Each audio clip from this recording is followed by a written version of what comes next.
بالله من الشيطان الرجيم بسم الله الرحمن الرحيم السلام الله عليكم ورحمته وبركاته. Bagi bersama-sama memohon petunjuk dan hidayah daripada Allah Subhanahu wa ta'ala, marilah kita memulakan kuliah maghrib kita pada malam yang berbahagia ini dengan sama-sama membaca Al-Fatihah.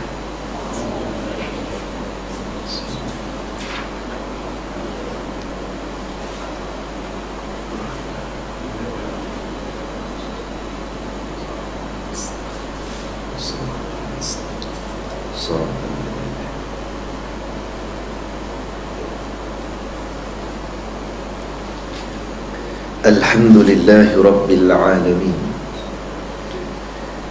nahmaduhu wa nasta'inuhu wa nastawdi'uhu wa nastaghfiruh wa na'udzu billahi min shururi anfusina wa sayyiati a'malina,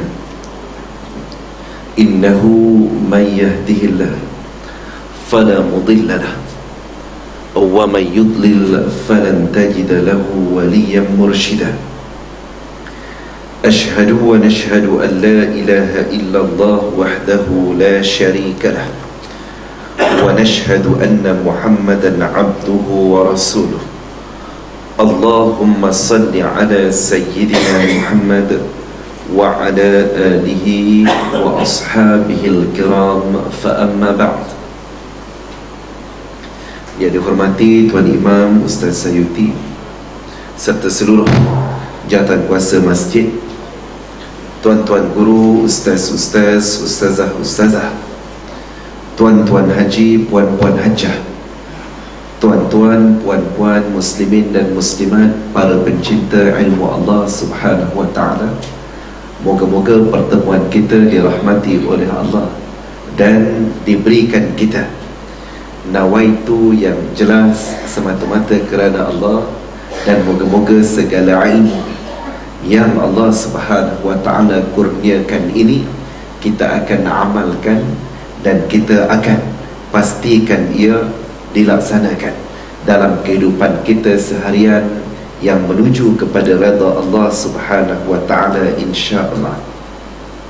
Saya mohon maaf tuan-tuan muslimin dan muslimat, suara saya agak kurang stabil, jadi saya cuba untuk menyampaikan setakat yang termampu. Kalau tiba-tiba hilang suara di pertengahan rancangan ataupun di hujung rancangan, nanti kita pakat-pakat berhenti lah. Setakat ni insya-Allah saya cuba untuk mungkin guna sekadar gear 1, gear 2 je lah, untuk kita berbincang-bincang pada malam ini, insya-Allah, yang Allah Subhanahu wa ta'ala berikan kita ruang dan peluang yang sangat bagus pada bulan ini, bulan Syaban tuan-tuan, bulan World Cup juga. Bermula dengan World Cup, dan Alhamdulillah bila datang bulan Syaban dengan World Cup ni, semakin ramai yang boleh untuk bangun pada waktu tahajud. Tak jamin lagi dia buat tahajud lah, tapi sekurang-kurangnya dia boleh bangun waktu-waktu 1/3 malam, 2/3 malam dan yang seumpama dengannya. Moga-moga itu merupakan permulaan. Tak semua orang mungkin bermula kebersamaan dengan Allah Subhanahu wa ta'ala, nak cintakan agama Allah Subhanahu wa ta'ala ini bermula dengan langkahnya ke masjid, tapi mungkin dengan bermula dengan bola ataupun yang seumpama dengannya. Tapi mudah-mudahan ia dijadikan sebagai alasan, insya-Allah.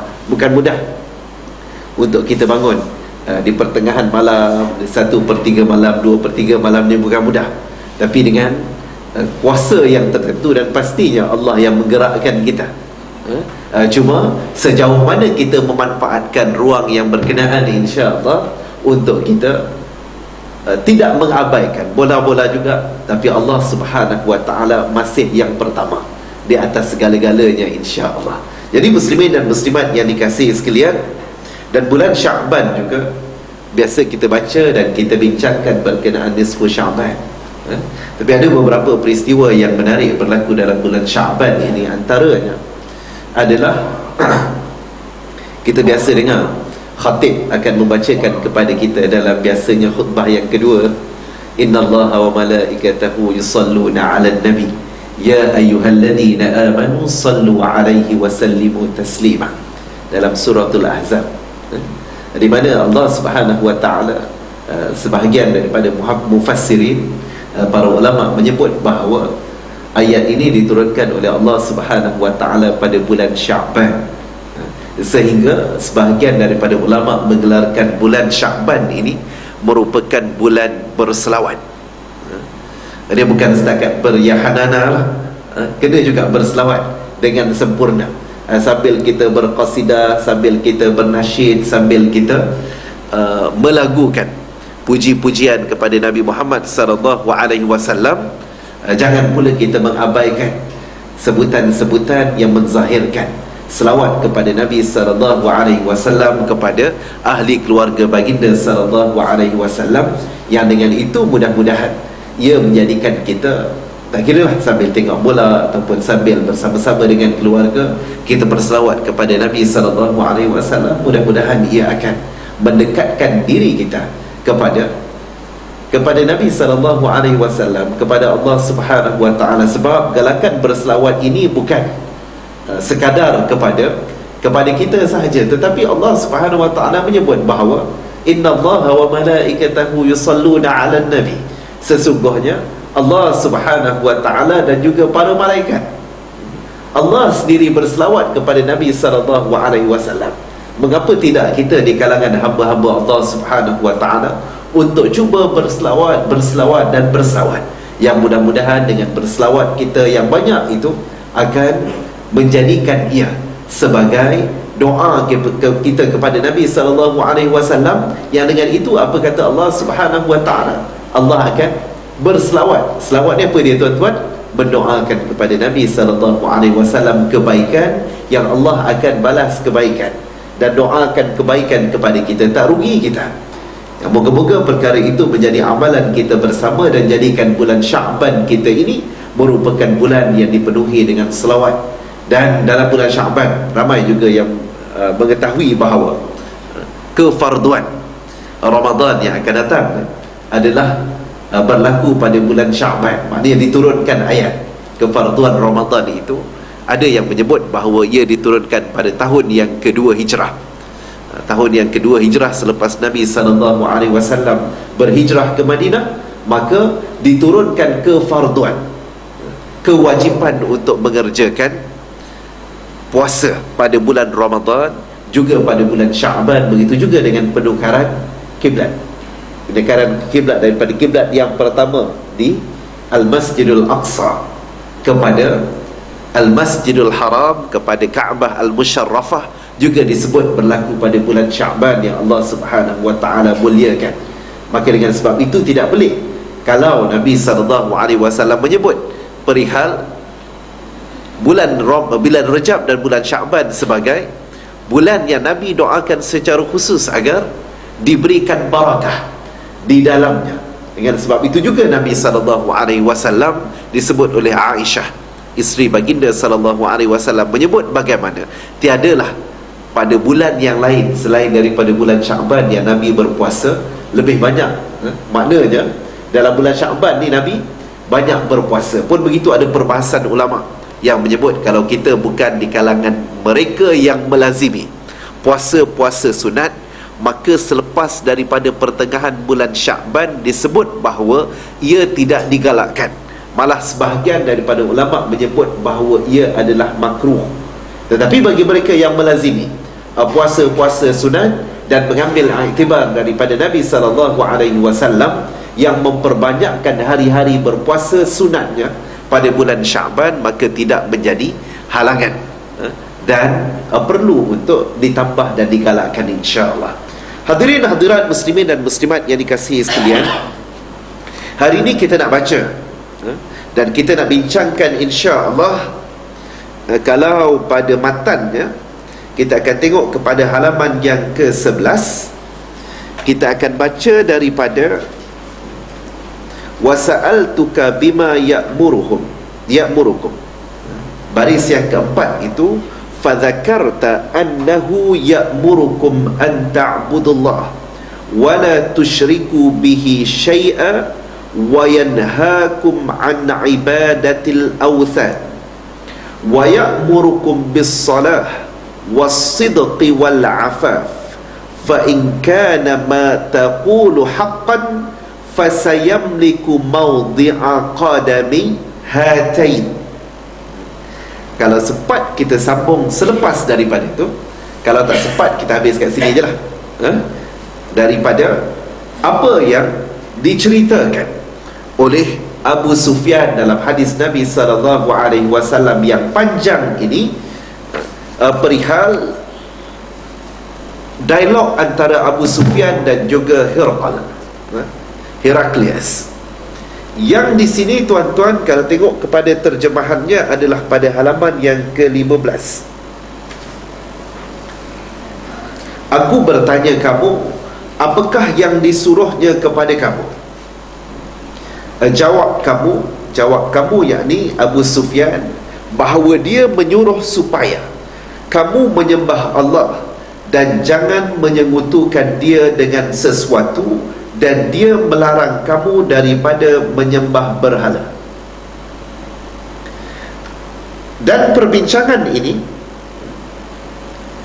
signifikannya sampai kepada yang ada footnote di situ, satu, sampai kepada Heraklius menyebut,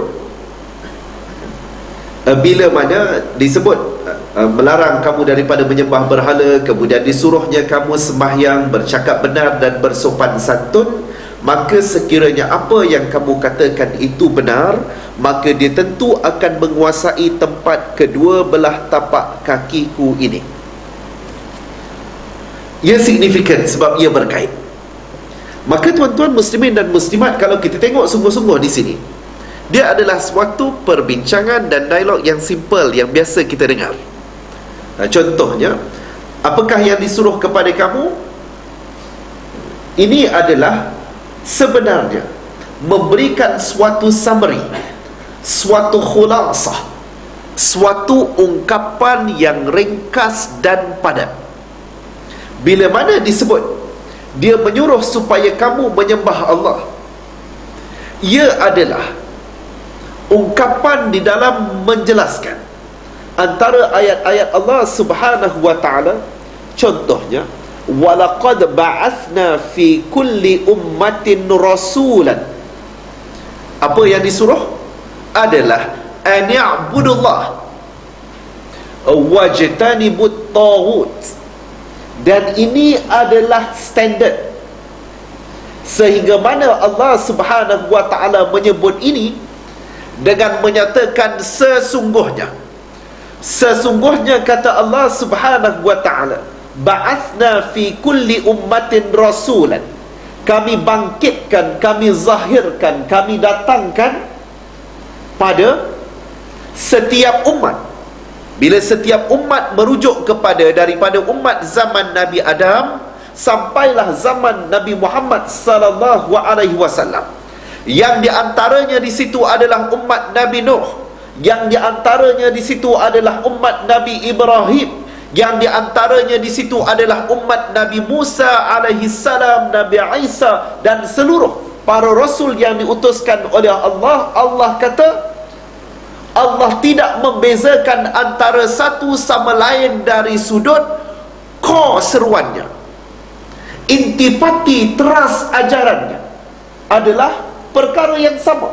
Maka dialog ini diulangi ketika mana Abu Sufyan menjelaskan apa yang Nabi Muhammad sallallahu alaihi wasallam sampaikan kepada kamu, ani abudullah, adalah pengabdian kepada Allah Subhanahu wa ta'ala, wajtanibut taghut, dan juga menjauhkan, menghindarkan daripada anutan-anutan, sembahan-sembahan, pengabdian-pengabdian, ketundukan-ketundukan, kekaguman-kekaguman melampau kepada selain daripada Allah Subhanahu wa ta'ala. Itu semua boleh digolongkan dalam kalangan at-tawaghit, at-taghut. Dan dalam hadis ini dijelaskan adalah menjauhkan diri daripada ibadatul awthan, iaitu menyembah berhala-berhala. Kalau kita tengok sejarah kepada berhala ini sendiri, baik berhala zaman Nabi Nuh sampailah zaman Nabi Muhammad sallallahu alaihi wasallam, ia bermula dengan pujian dan pemujaan kepada tokoh-tokoh mereka. Malah ada yang menyebut bahawa ia bermula dengan pemujaan terhadap seorang yang baik, seorang yang beragama, baik seorang tokoh agama ataupun seorang tokoh masyarakat. Namun begitu, bila keterlaluan di dalam memuja sampai ke peringkat, mula-mula dia mungkin, zaman-zaman dulu mungkin tak ada gambar lagi, tapi dia mungkin letakkan satu replika ataupun satu binaan untuk mengingati tokoh yang berkenaan. Namun begitu, lama-kelamaan pemujian dan pemujaan yang keterlaluan ini menyebabkan mereka sampai ke peringkat menyembah berhala-berhala. Dia tidak tiba-tiba mereka itu tiba-tiba nak sembah kayu, tidak. Dengan sebab itu, antara hujah-hujah mereka menyembah sembahan-sembahan ini adalah mereka adalah perantara antara hamba-hamba ini, masyarakat ini dengan Tuhan mereka, dengan harapan bahawa contoh mungkin ia adalah ketua masyarakat, mungkin ia adalah tokoh agama, akan lagi cepat sampai, fast track sikit permintaan untuk sampai kepada Allah Subhanahu wa ta'ala.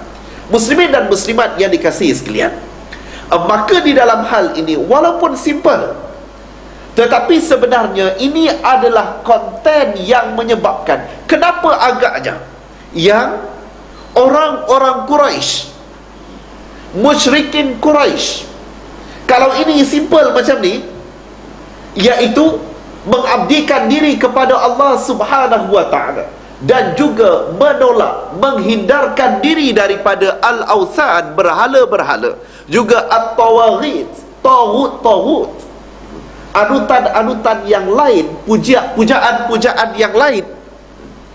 Maka kalau kita baca sekali lalu, macam tak adalah sampai ke peringkat ia boleh untuk mencabar, tidaklah sampai ke peringkat ia boleh untuk menyebabkan orang Quraisy terhina, tercabar, kalau sekiranya hanya diminta untuk mengabdikan diri kepada Allah Subhanahu wa ta'ala.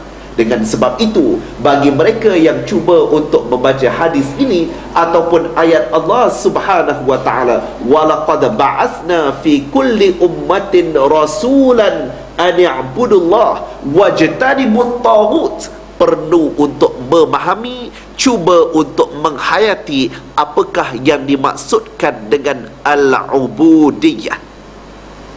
Setengah orang melihat bahawa al-ubudiyah itu cukup memada dengan kita mengerjakan salat. Betul? Al-ubudiyah itu cukup dengan kita mengerjakan rukun Islam yang 5. Al-ubudiyah itu cukup dengan kita menjadi orang yang menghidupkan masjid. Al-ubudiyah itu cukup dengan kita menjadi seorang yang rajin bersedekah, yang rajin membaca Al-Quran dan seumpamanya. Tuan-tuan muslimin dan muslimat, kalau Nabi Muhammad SAW juga para sahabat Nabi yang terawal tiba-tiba semua rajin baca Al-Quran, adakah tuan-tuan muslimin dan muslimat terfikir bahawa ini akan menggugat seorang yang bernama Umayyah? Adakah ini akan menggugat seorang yang bernama Muawiyah? Abu Sufyan, sorry, bukan Muawiyah, Abu Sufyan. Adakah ini akan menggugat? Tidak. Tetapi apa yang dibina oleh Nabi SAW yang menggerunkan musuh-musuh Allah Subhanahu wa ta'ala ini adalah bila mana apa yang digagaskan oleh Nabi, pengabdian bukan sebarang pengabdian, tetapi pengabdian ke arah suatu destinasi, suatu sasaran, suatu objektif, suatu matlamat yang lebih besar daripada itu, iaitu bagi bila kita tunduk kepada Allah, bila kita mengabdikan diri kepada Allah, apa agaknya sasaran besar kita? Pastinya tidak lain dan tidak bukan adalah untuk meletakkan hakimiyah Allah di atas segala-galanya. Pengabdian ini adalah pengabdian yang digambarkan oleh sebahagian para ulama di dalam menggambarkan apakah tuntutan pengabdian sehingga menggerunkan dan mencabar golongan-golongan bangsawan, pemuka-pemuka Quraisy ini. Tidak lain dan tidak bukan adalah apa yang disebut sebagai minda Islam memerintah. Kerana apa? Bila mana ditanamkan kepada mereka yang mengabdikan diri kepada Allah, mereka diberikan jaminan betapa Islam pasti akan menang. Dan apa bezanya antara Islam memerintah dengan manusia memerintah? Ini yang perlu untuk difahami dengan lebih mendalam bagi mereka yang beriman, tuan-tuan muslimin dan muslimat yang dikasihi sekalian. Dan ini yang disasarkan, yang dibina dalam minda fikrah sahabat-sahabat baginda sallallahu alaihi wasallam, sehingga mereka meletakkan sasaran kehidupan mereka adalah untuk memastikan Islam itu menang. Dan ini yang diuraikan panjang lebar oleh contohnya Ibn Taymiyah. Ibn Taymiyah menggunakan istilah yang disebut sebagai Zillullah fil ard di dalam menguraikan apa yang dimaksudkan dengan Islam memerintah. Diberikan gambaran bahawa bila Islam memerintah, maka amanah pemerintahan itu akan digalas oleh kepimpinan yang diumpamakan seumpama zillullah fil ard, bayang-bayang Allah di atas muka bumi. Dengan sebab itu sebahagian daripada mereka yang membahaskan berkenaan Ibn Taymiyah ini digambarkan bahawa ini adalah statement yang bahaya, kerana seakan-akan membayangkan ada bayang-bayang Allah di atas muka bumi. Cuma mereka yang mengkaji dengan lebih mendalam, ia adalah sort of filosofi yang perlu untuk difahami. Betapa bila mana Islam memerintah, yang memerintah itu bukan semata-mata dan mutlak kekuasaannya kepada seorang yang bernama Amin Muhammad ataupun seumpamanya, tetapi walau tinggi macam mana sekalipun, mungkin dia seorang presiden, mungkin juga dia seorang raja, mungkin juga dia seorang perdana menteri, jadilah apa gelaran sekalipun sebagai pemerintah dan kepimpinan yang paling besar pun, dia tertakluk kepada kuasa Allah Subhanahu wa ta'ala. Maka bila mana ia melakukan kezaliman, maka pedang layak diletakkan kepadanya. Bila mana ia melakukan penyelewengan, maka mereka yang berada di sekitarnya perlu untuk menegahnya, dan kalau memerlukan, perlu untuk remove golongan yang seumpama ini daripada meneruskan amanah kepimpinan. Dengan sebab yang meletakkan mereka, yang menjaga mereka adalah Allah Subhanahu wa ta'ala. Hukum Allah adalah yang paling tinggi. Dalam 2 minggu lepas saya berbincang berkenaan dalam satu forum berkenaan perlembagaan dan yang sewaktu dengannya. Bukan saya lah yang menguraikan, saya bukan ahli perlembagaan, tapi mereka yang ahli dalam bidang undang-undang ni menyebut bahawa dalam konteks kita hari ini, unfortunately, yang paling tinggi sekali adalah perlembagaan. Jadi tuan-tuan muslimin dan muslimat, tak apa kita bincangkan itu forum lain lah. Namun begitu, apa yang perlu untuk kita fahami sebagai mereka yang beriman kepada Allah Subhanahu wa ta'ala, bila kita kaitkan nanti dengan Heraklius, semua boleh faham. Kita tengok kepada pernyataan daripada Heraklius ni pada dialog yang disebut di sini.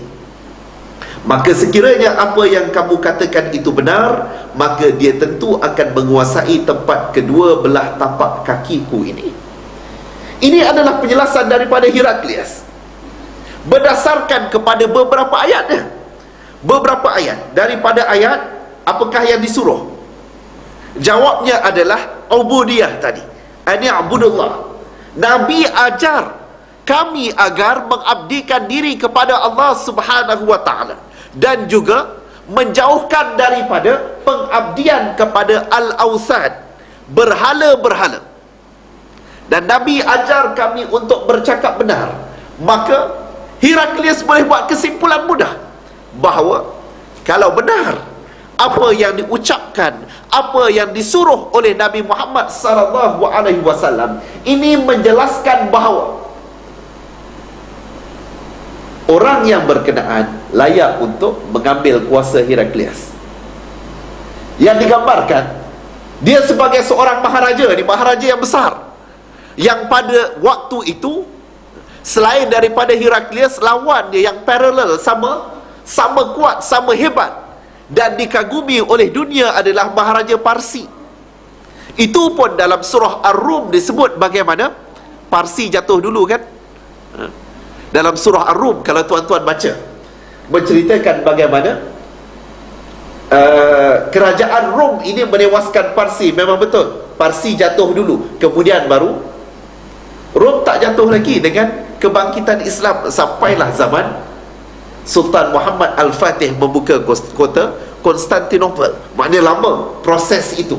Tetapi Heraklius dah boleh baca kalau ini yang disampaikan oleh Nabi Muhammad sallallahu alaihi wasallam, pasti orang yang berkenaan layak untuk mengambil tampuk pemerintahan. Dan ini yang digagaskan oleh Nabi sallallahu alaihi wasallam. Apa yang dibina oleh Nabi adalah untuk memahamkan solat bukan sebarang solat, tetapi solat untuk menegakkan agama Allah Subhanahu wa ta'ala. Solat bukan berakhir dengan berakhir salam kita, tetapi salam kita itu menuntut kita untuk buat kerja memenangkan agama Allah dengan apa cara sekalipun, dengan segenap usaha, segenap tenaga. Zakat bukan sebarang zakat, puasa bukan sebarang puasa. Puasa bukan berakhir dengan berbuka ataupun salat tarawih, tetapi puasa itu menuntut kita untuk menjadi pejuang-pejuang yang bersedia menjadi front line di dalam perjuangan menegakkan kalimah Allah Subhanahu wa ta'ala.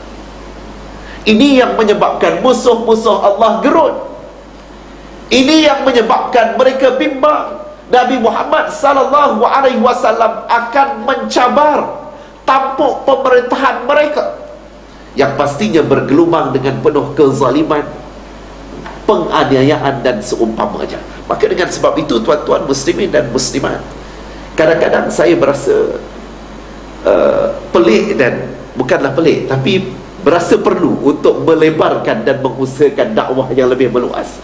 Bila ada segolongan manusia, ini kita berbicara tentang masyarakat kita, yang melihat bahawa dalam Islam ataupun Islam ini perlu untuk dipisahkan dengan soal pemerintahan, soal kepimpinan, ataupun bahasa mudahnya adalah perlu dipisahkan daripada soal politik.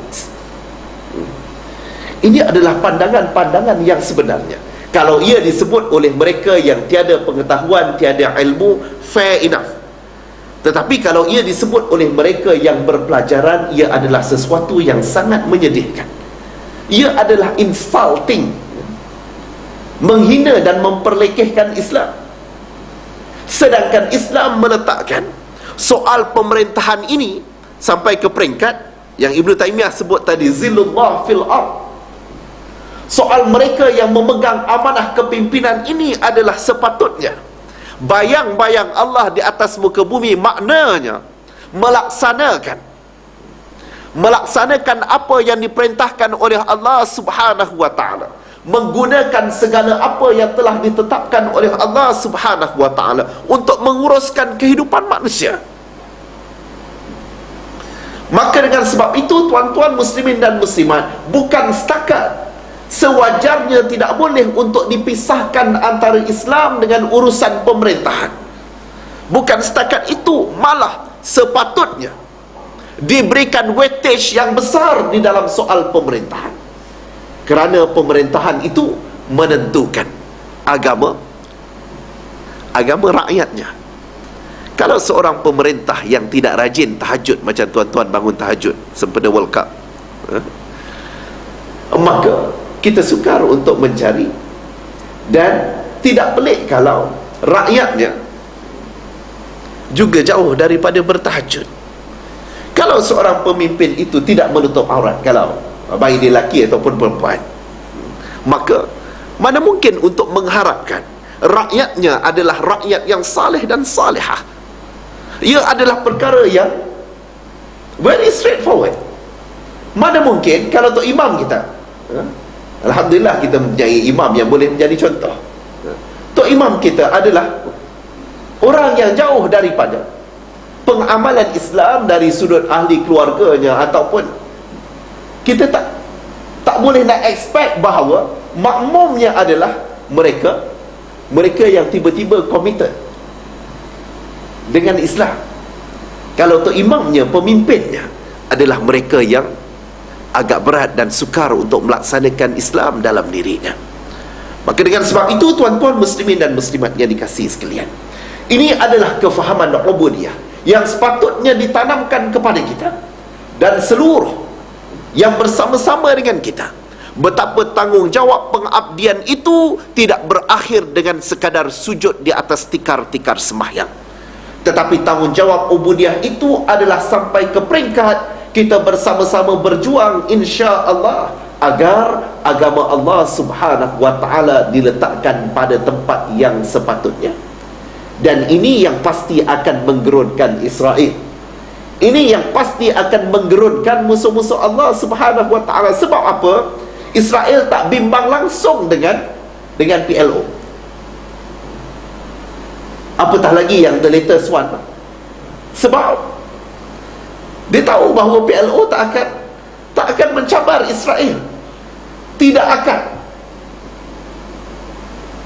Malah disebutkan oleh mereka yang bersama-sama dengan golongan yang seumpama ini, sampai ke peringkat bukan setakat rasuah yang membabitkan wang sahaja, tetapi dikatakan sebahagian daripada pimpinan Israel yang perempuan-perempuan ni adalah suatu perkara biasa sahaja untuk bersama dengan pemimpin-pemimpin Palestin yang bersedia untuk melanggani mereka.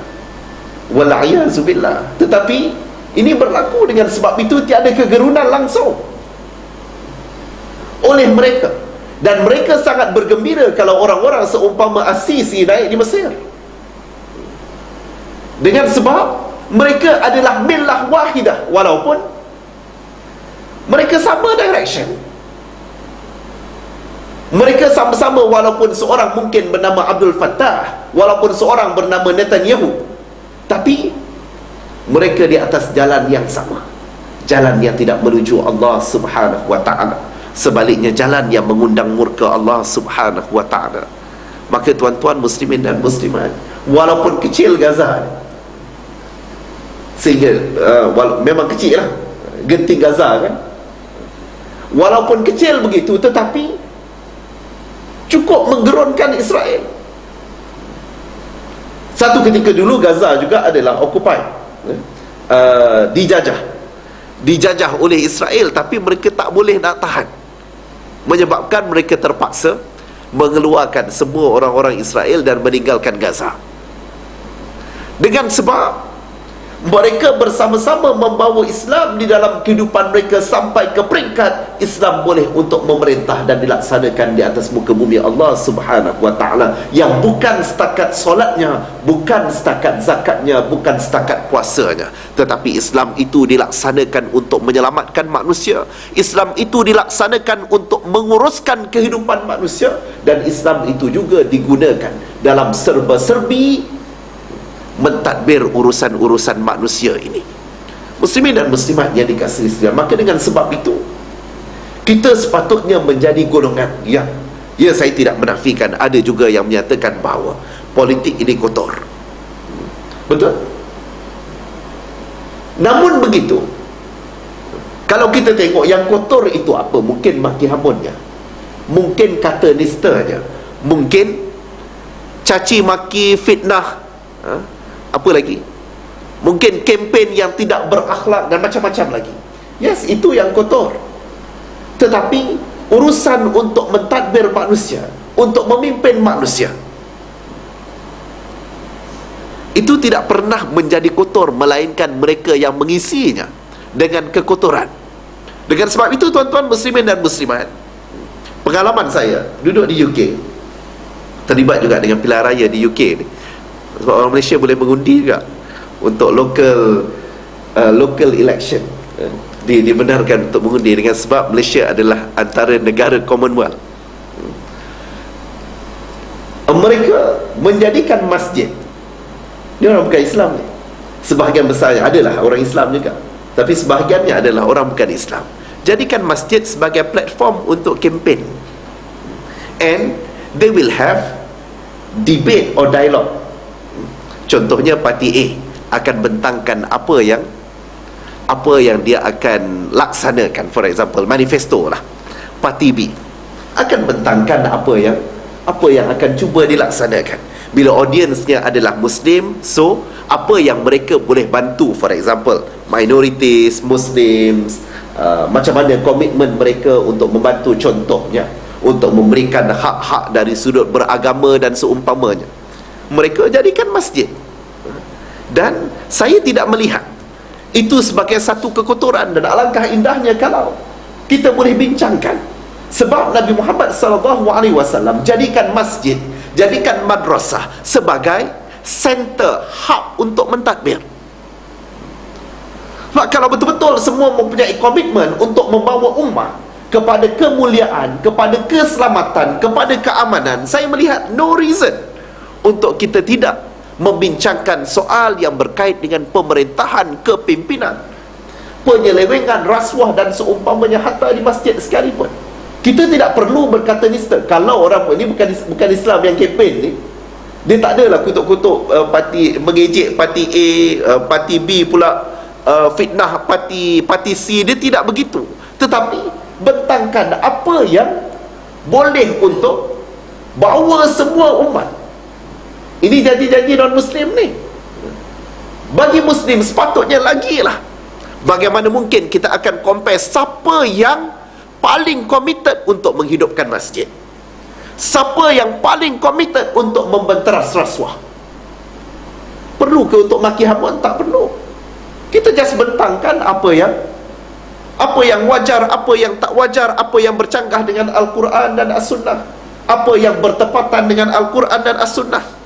Malah kemungkinan dengan pembentangan yang begini, kadang-kadang tuan-tuan boleh tengok bagaimana dalam presidential debate, sama ada US ke UK ke, UK dia tak ada presiden, dia Perdana Menteri, dia akan membincangkan perkara-perkara ini sampai ke peringkat mungkin. Contohnya, kalau ada tiga parti, tiba-tiba C bila debate dia rasa dia pun tak berapa nak betul sangat, ataupun dia lihat B lagi konkret di dalam mengemukakan hujah-hujahnya dan kebaikan-kebaikannya, manifestonya lebih kuat, maka dia tidak segan silu untuk menyatakan sokongan dan memberikan laluan. Dan ini suasana yang perlu untuk dihidupkan. Dalam bahasa sains politiknya disebut sebagai politik matang. Sebab politik sepatutnya membawa umat kepada redha Allah Subhanahu wa ta'ala, bukan murka Allah Subhanahu wa ta'ala. Dan tanggungjawab kita besar. Ini semua perlu kepada kefahaman, dan kefahaman asasnya adalah konsep ubudiyah kepada Allah Subhanahu wa ta'ala, yang sepatutnya pengabdian itu kita kaitkan dengan tuntutan pendidikan. Pengabdian itu juga adalah tuntutan amar ma'ruf dan nahi mungkar. Pengabdian itu juga adalah soal bagaimana kita akan menguruskan sebuah parlimen, bagaimana kita akan menguruskan sebuah negeri, negara dan seumpamanya. Alangkah indahnya kalau semua berlumba-lumba untuk membawa negeri negara kepada rahmat Allah Subhanahu wa ta'ala, kasih sayang Allah Subhanahu wa ta'ala, berpadukan kepada Al-Quran dan juga As-Sunnah. Hadirin dan hadirat muslimin dan muslimat yang dikasihi sekalian, dengan sebab itu juga dalam hadis ini disebut berkenaan aspek wajtanibut taghut, melarang kamu daripada menyembah berhala. Memang simple, berhala sahaja yang disebut. Namun begitu, ia menggambarkan agar hamba-hamba Allah Subhanahu wa ta'ala perlu untuk menghindarkan diri daripada mengabdikan, memuja ataupun akur kepada, termasuklah izm-izm, ideologi yang didatangkan dan diciptakan oleh manusia. Kadang-kadang ada yang tersangat melihat bahawa sosialisme adalah penyelesaian kepada masalah umat. Kadang-kadang ada yang melihat kapitalisme. Tetapi zaman mutaakhir ni dah semakin ramai yang mengkritik kegagalan kapitalisme. Begitu juga dengan ramai yang ingin mengikuti jejak-jejak yang ditinggalkan oleh Mustafa Kamal Atatürk, memperjuangkan sekularisme. Perlu dipisahkan urusan agama, perlu dipisahkan daripada urusan-urusan yang berkait dengan sosial, politik, ekonomi dan seumpamanya. Maka tuan-tuan muslimin dan muslimat, bimbang-bimbang kalau kekaguman-kekaguman yang melampau sampai ke peringkat seakan-akan bila ada baiknya, maka itu daripada izm-izm yang berkenaan dan bukan melihat kepada Islam. Sedangkan semua orang tahu bahawa segala jenis nasionalisme, sosialisme, Marxisme, apa semua ni datang jauh lebih lewat daripada Islam menyediakan tawaran bagaimana Islam menguruskan hal orang-orang miskin, bagaimana Islam membela hak-hak golongan yang lemah. Contohnya ibu tunggal, contohnya warga emas. Semua Islam telah sediakan pakejnya. Begitu juga dalam hal yang membabitkan pengurusan ekonomi, perbankan dan seumpamanya. Islam dah datang lebih awal dengan pakej yang sempurna. Maka tuan-tuan muslimin dan muslimat, peringatan daripada Allah Subhanahu wa ta'ala dan juga Nabi SAW berkenaan wajtanibut taghut, mewajibkan kepada muslim dan muslimah untuk menjadi mereka yang sangat komited. Mereka ada fikrah bahawa Islam sepatutnya memerintah dan berusaha untuk memenangkan Islam dengan apa cara sekalipun. Dan dalam masa yang sama, mereka perlu untuk memastikan bahawa dalam kehidupan mereka, baik dalam urusan rumah tangga, Islam first, dalam urusan ekonomi, Islam first, dalam urusan sosial, Islam first, dalam urusan pendidikan, Islam adalah yang pertama, dalam pengurusan kehidupan manusia seharian juga Islam yang pertama. Maka mereka akan melihat seumpama kebangkitan yang dizahirkan oleh pemerintah yang ada di Turki. Turki masih lagi deeply rooted dia punya secularism. Namun begitu, mereka mula bangkit sedikit demi sedikit secara beransur-ansur dan membuktikan bagaimana daripada sebuah negara yang berhutang berbilion-bilion, tapi dengan pengurusan yang bersih, pengurusan yang amanah, pengurusan yang telus, jauh daripada rasuah. Ada lagi rasuah, tetapi tidaklah sebagaimana level rasuah zaman-zaman yang sebelum ini. Mereka bangkit dan dapat untuk clearkan hutang IMF. Turki antara yang ambil IMF ni dalam kadar yang banyak, dalam mungkin daripada 20-30 tahun yang lepas. Namun begitu, tahun lepas dia mengumumkan berjaya untuk menyelesaikan hutang IMF-nya. Malah dia offer untuk kalau IMF nak hutang dengan Turki pula, this the time. Dan nampak perubahan-perubahan yang ketara. Golongan yang satu ketika dulu digambarkan sebagai golongan yang terkebelakang adalah golongan yang mula untuk memegang tampuk pemerintahan. Ada Datuk Bandar Muslimah jadi Datuk Bandar, dan tak ada kesalahan pada mereka. Mereka boleh untuk mula mentadbir pemerintah dalam bentuk yang memanglah kita tak boleh nak expect terus dijatuhkan ataupun ditanggalkan. Gambar-gambar Mustafa Kamal tu ada lagi duk merata. Malah dalam ucapan pemimpin-pemimpin mereka pun masih lagi menyatakan bahawa Turki masih lagi sekularis. Namun begitu, pendekatan-pendekatan yang diambil dengan contoh-contoh daripada Nabi SAW, hatta daripada pemimpin sendiri, adalah mereka yang boleh untuk membaca Al-Quran dengan baik, boleh jadi imam dengan baik. Ini adalah permulaan ke arah, insya-Allah, kalau satu ketika dulu kerajaan Turki Osmaniyah pernah membebaskan kota Konstantinopel, tidak pelik kalau mereka akan memimpin masyarakat Muslim, masyarakat Islam seluruhnya di dalam keadaan dan juga neraca yang lebih baik. Dengan sebab itu ketegasan mereka terhadap kezaliman, contohnya apa yang berlaku di Mesir, jelas mereka berani untuk menyatakan penentangan. Kezaliman Israel ke atas Palestin, mereka berani untuk menegur secara terus terang, walaupun Turki adalah antara negara yang ada perjanjian dengan Israel. Ini adalah warisan zaman-zaman silam lah, zaman-zaman sekularis lagi kuat bertapak. Mereka antara negara yang ada perjanjian dengan Israel. Dengan sebab tu orang Turki boleh untuk masuk Israel. Jadi tuan-tuan muslimin dan muslimat yang dikasihi sekalian, dan apa yang kita baca tadi, sambung sikit lagi insya-Allah, pukul 9 kita berhenti. Disuruhnya kamu sembahyang, bercakap benar dan bersopan santun. Kalau part 1 tadi, ani'budullah wajtanibut taghut, menjauhkan daripada ibadatul awthan, maka part 2-nya adalah mengerjakan solat.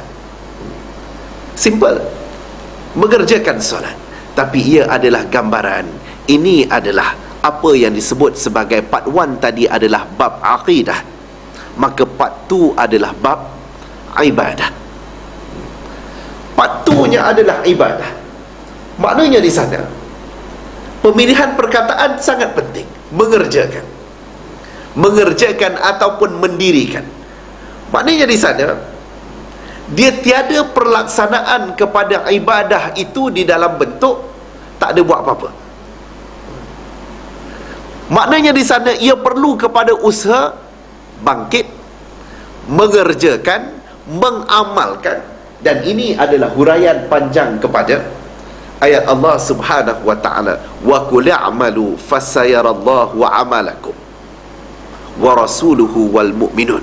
Apa kata Allah Subhanahu wa taala? Katakanlah wahai Muhammad, i'malu.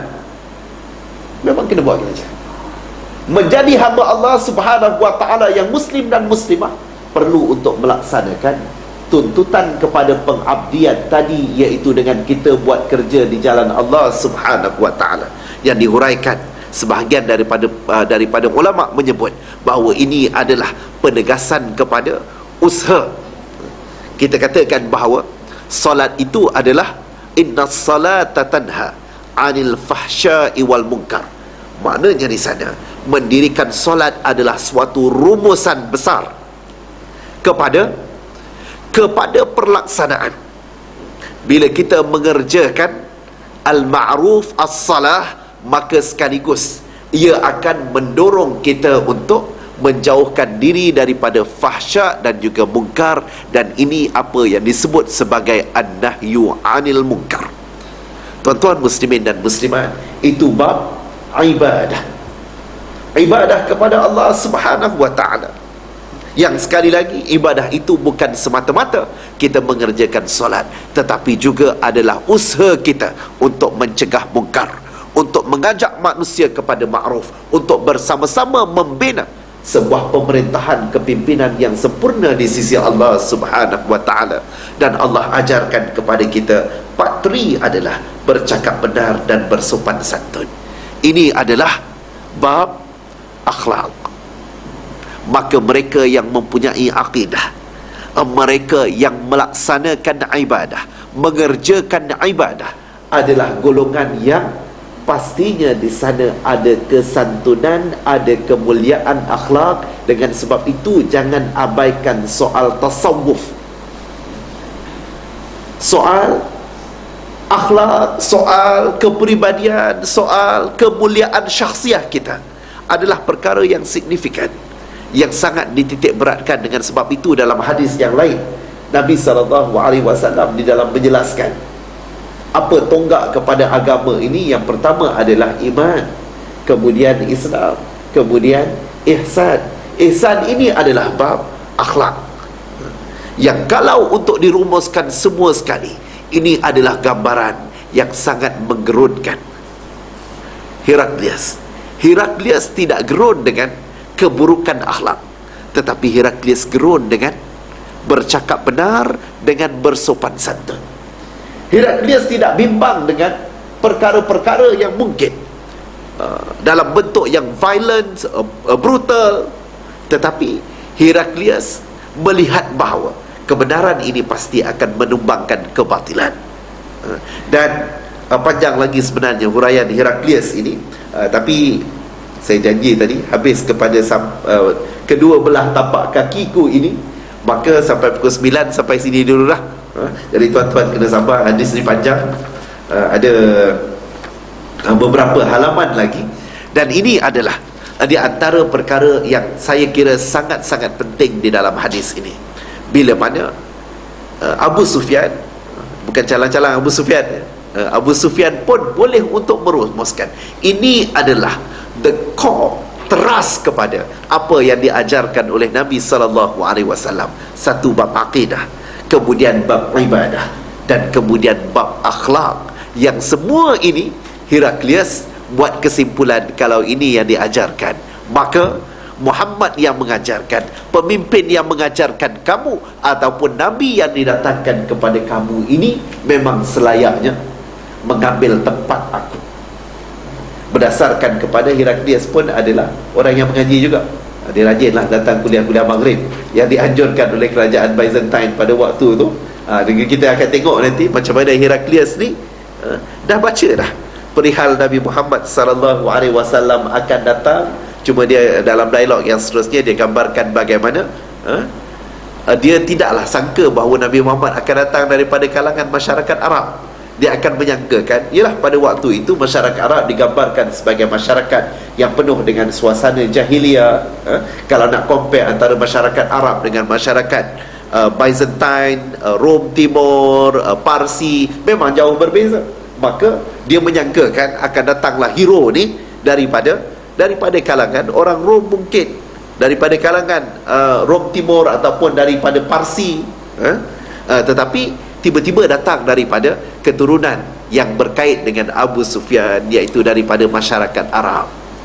Jadi tuan-tuan muslimin dan muslimat, kalau Heraklius pun rajin pergi kuliah Maghrib, kita pun perlu untuk menambahkan komitmen kita, insya-Allah, untuk bersama-sama, insya-Allah, dengan bertambahnya ilmu kita, mudah-mudahan kita akan semakin tunduk kepada Allah Subhanahu wa taala. Dan tunduk kepada Allah Subhanahu wa taala pastinya bukan sekadar tunduk, tetapi adalah tunduk untuk mengumpul kekuatan dan sekaligus bangkit bersama-sama memperjuangkan agama Allah di mana sahaja kita berada, insya-Allah. Segala yang baik itu datang daripada Allah Subhanahu wa taala, yang sebaliknya daripada kelemahan saya sendiri. Sama-sama kita berdoa, moga-moga Allah berikan kita istiqamah dan usaha bersungguh-sungguh untuk membantu agama Allah di mana sahaja kita berada. Diberikan kita nikmat untuk khusyuk di dalam salat, mengerjakan salat dengan bersungguh-sungguh berjemaah di rumah Allah Subhanahu wa taala, yang mudah-mudahan ia menjadikan kita golongan yang mencintai agama Allah, mencintai rumah Allah, dan menjadi pejuang agama Allah, insya-Allah. A'udzubillahi minasyaitonir rajim. Bismillahirrahmanirrahim. Allahumma ij'al jam'ana hadha jam'an marhuma wa tafarruqana min ba'dihi tafarruqan ma'suma ولا تجعل فينا شقيا ولا مطرودا ولا محروما ولا مقطرا في الرزق برحمتك يا أرحم الراحمين. Ya Allah, ya Tuhan kami, ampuni dosa-dosa kami, ya Allah. Ampuni dosa kedua ibu bapa kami, ya Allah. Ampuni dosa guru-guru kami, ya Allah. Ampuni dosa sahabat handai kami, ya Allah. Ampuni dosa jiran-jiran kami, ya Allah. Ampuni dosa ahli keluarga kami, ya Allah.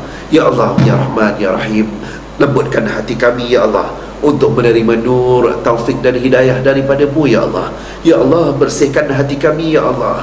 Terimalah kami, ya Allah. Berikan kami kekuatan iman dan Islam, ya Allah. Hidupkan kami dengan Islam, matikan kami dengan Islam.